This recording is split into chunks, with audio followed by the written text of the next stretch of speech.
Bonjour tout le monde. J'ai une bonne nouvelle à vous dire. Je suis rendu champion du monde junior en fil pour l'année 2012. C'est une semaine très excitante pour moi. Ça s'est passé en France et puis disons que c'était très mal parti. La première journée, j'avais eu un faux départ, une pénalité sur l'eau et une pénalité à terre pour mon bateau qui avait un défaut. Alors, disons que la première journée, j'étais 20e, j'ai été un peu démoralisé. Je savais pas quoi faire trop pour monter la pente, à part laisser les choses aller. Alors, c'était un gros défi pour moi. Ça n'avait pas été facile, puis j'ai réussi, alors j'étais très content. Euh, Dans cette soirée-là, justement, quand j'ai eu cette journée-là, tous les bénévoles, mes amis ont dit Martin, laisse les choses aller, t'es capable de donner ton 110% puis continuer à laisser les choses aller sans forcer et tout. Alors, le lendemain matin, je me suis réveillé, j'avais passé une bonne nuit, j'ai mangé plusieurs steaks la veille. Alors, j'étais bien écuiré. Et puis, à ma surprise, on m'a présenté un entraîneur.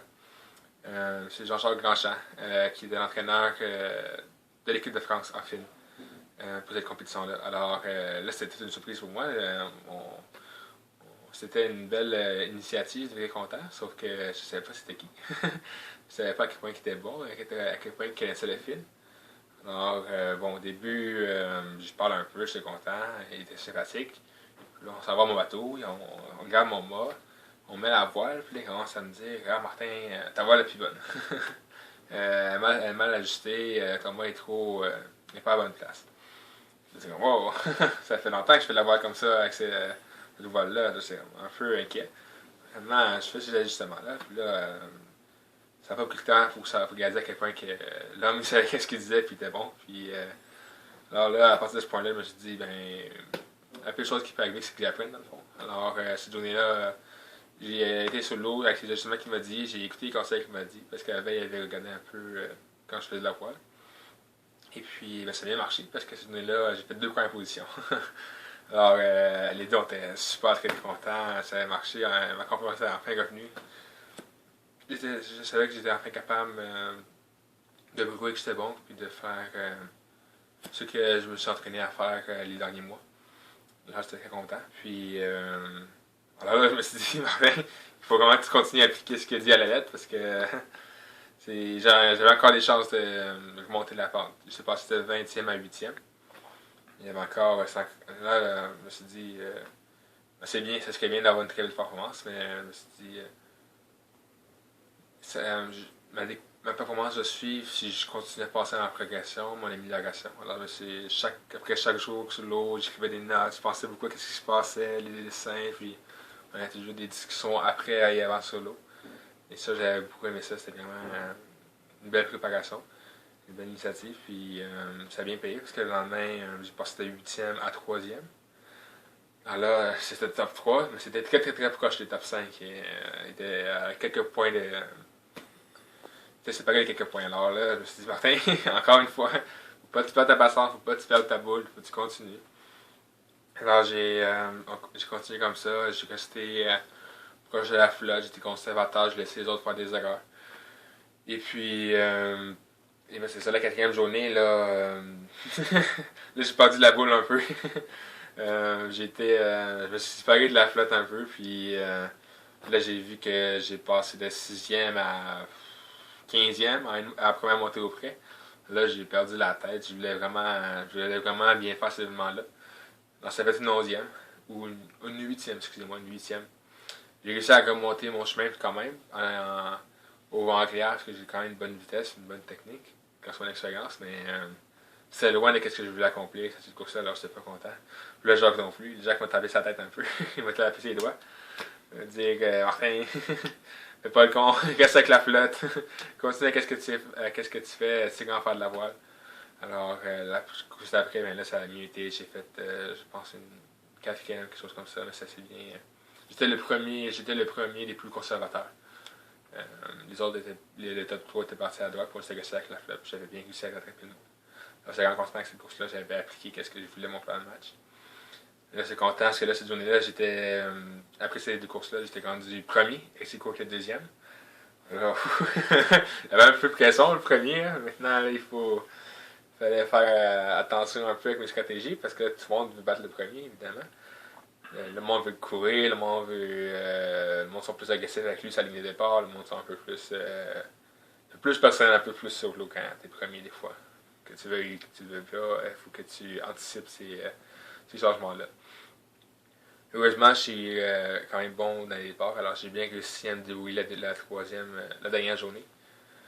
Alors là, il restait une course, la course finale, c'était tout ex aequo. Et puis, j'étais parti proche de la pine, le côté gauche de la ligne de départ. Et puis, j'ai eu une bonne accélération, j'avais fait beaucoup de pratiques d'accélération juste avant le départ. J'ai réussi à me sortir du groupe avec le Polonais qui était deuxième à ce moment-là. Puis, ben là, on s'en allait vers la gauche parce qu'il y avait un gros nuage vers la gauche. Alors là, j'étais content parce que j'ai réussi à me démarquer du groupe. Il restait juste avec lui. Le Russe était parti à droite. Je pense qu'il savait que j'étais plus fort que lui dans ces conditions-là. Je pense qu'il essaie de jouer un peu comme un Russe. Lui, il se croisait les doigts. Heureusement, la gauche a payé, on a attaqué, puis moi j'ai consolidé avec le monde vers la droite en recroisant le milieu, alors que le Polonais est parti plus vers la gauche, c'est plus risqué. Que Sylvain il revient, mais là, du coup, vous une extra distance. Là, moi je suis revenu vers le milieu, puis j'ai réussi à consolider avec la droite. Alors j'ai tourné à bouillir en premier, là j'étais content. premier, on reste là. Sauf que malheureusement, au bancaire, il y avait beaucoup d'exils qui venaient un peu de partout. Et puis, la distance que j'ai prise sur les autres, c'est beaucoup raccourci. On était rendu tout ex aequo à un certain point sur le bord de bancaire. Moi, j'avais le cœur qui pompait parce que là, ils montaient pas beaucoup. Ils montaient peut-être 4-6 nœuds maximum. Et puis, là, finalement, on a tourné bouée. Moi, j'ai pris la bouée d'extérieur. Et là, je me suis dit, bon, il faut tout que je commence encore. Alors, j'ai encore une fois bien joué l'oscillation. J'ai laissé les autres prendre des risques inutiles. Chercher des opportunités qu'il n'y avait pas. Parce que j'ai quand même fait de la. C'est le. Au concours Poussinet, c'était sur un lac. Et le vent est très oscillant. Alors, il faut vraiment que tu restes proche de tes compétiteurs euh, pour pas que tu manques une opportunité qui va vers ce groupe-là. Si tu fais tes propres affaires, ben, c'est comme la roue de la c'est un peu du que tu joues à la chance. Alors, je suis resté proche des autres. Je me suis démarqué à ma vitesse. Là encore, je me suis remis dans le peloton de flotte. Là, il ventait un peu plus. Là. Alors, j'ai vraiment bien pu surfer les vagues. J'ai réussi à défoncer le Polonais, qui était deuxième, bord de Montréal. Puis là, j'étais vraiment excité parce que moi, j'ai pensé que c'était juste deux tours. Avant le départ, j'avais vu le drapeau pour deux tours. Deux montées au vent, deux montées au Vanguard. Quand j'avais vraiment hâte que ça finisse. Alors, j'étais vraiment content, j'étais vraiment pompé, sauf que là, j'ai réalisé que tout le monde n'allait pas vers la bouée pour aller vers la ligne d'arrivée. Ah là, j'étais comme, merde, peut-être que c'est trois tours finalement. Il avait changé le drapeau à la dernière minute. Là, encore une fois, là, je me dis, bon. Puis là, moi, j'étais en plein dans le flat, j'avais pas à tout recommencer, mais il fallait quand même que je crée je voulais créer quand même une avance pour m'assurer la victoire. Et puis là, à ce moment-là, ben, le vent il est monté un peu plus, alors, il ventait plus fort. Alors, quand je suis monté auprès, là, c'est la force physique plus, puis peu, je veux dire. Alors, j'ai juste fait du gravel plein, j'ai consolidé avec la flotte tout en restant tout en jouant les oscillations, puis j'ai vraiment réussi à avoir une bonne vitesse. J'ai quasiment fait plein de bateaux à certains points. Parce que l'autre était vraiment. Il n'y avait pas beaucoup de vagues, alors c'était vraiment. J'allais vraiment vite, puis grâce à ça, j'ai réussi à créer une avance de 100-120 mètres. En une montée au près, c'est quand même beaucoup. Alors, au Vanguard, ben là, c'était dans la poche. Là, il fallait juste que je savais pas. C'est la pire chose qui aurait pu. Alors, j'ai pris ça sécuritaire. J'ai été très sécuritaire tout le bord de Vanguard de travers. Il faut franchir la ligne d'arrivée. Puis là, quand je suis la ligne d'arrivée, là, j'étais vraiment content. Je pouvais faire vraiment que je fasse quelque chose avec juste sauter hors de mon bateau. J'ai vers mon entraîneur, Jean-Charles Grandchamp, puis j'ai célébré que j'étais vraiment content. C'était quand même tout un défi pour moi de remonter la pente de 20e à premier. Alors j'étais très très content. Puis bien aussi, c'est sûr que ça signifiait quand même beaucoup pour moi. C'était mon premier titre mondial. Et puis d'une autre part, ben, c'était quand même une partie importante dans ma progression. Avoir le titre mondial junior, ça prouvait que que je fais quand même très bien par rapport à mon groupe d'âge. Et puis aussi, ben, c'est sûr, j'ai pas réussi à me qualifier pour les Jeux Olympiques. Je suis troisième Canadien. Mais avoir un titre mondial, ça a quand même réussi à me donner un petit boost, si je peux dire, de joie, de passion, d'excitation pour les prochaines 4 années. Je pense c'est pas tous les jours qu'on gagne, surtout un titre mondial. Alors je pense que je vais essayer de répéter ça le plus souvent possible.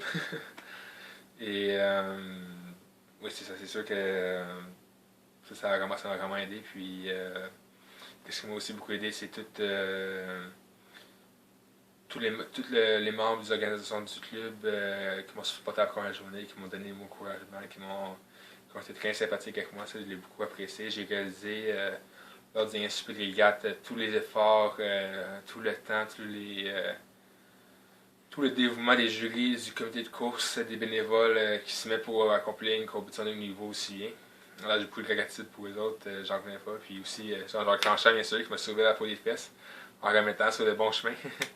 Ça, je le remercie beaucoup. C'était une très belle histoire. J'ai eu avec lui l'équipe de France. Il y a 2 Français qui étaient avec lui. Puis j'ai beaucoup de gratitude pour lui. Aussi, c'est sûr, il y a mes commanditaires que je leur rendais beaucoup et qui m'ont permis d'accomplir ce voyage-là, qui n'était pas dans mes plans originalement parce que je voulais maximiser tout mon argent pour la préparation olympique. Et puis, grâce à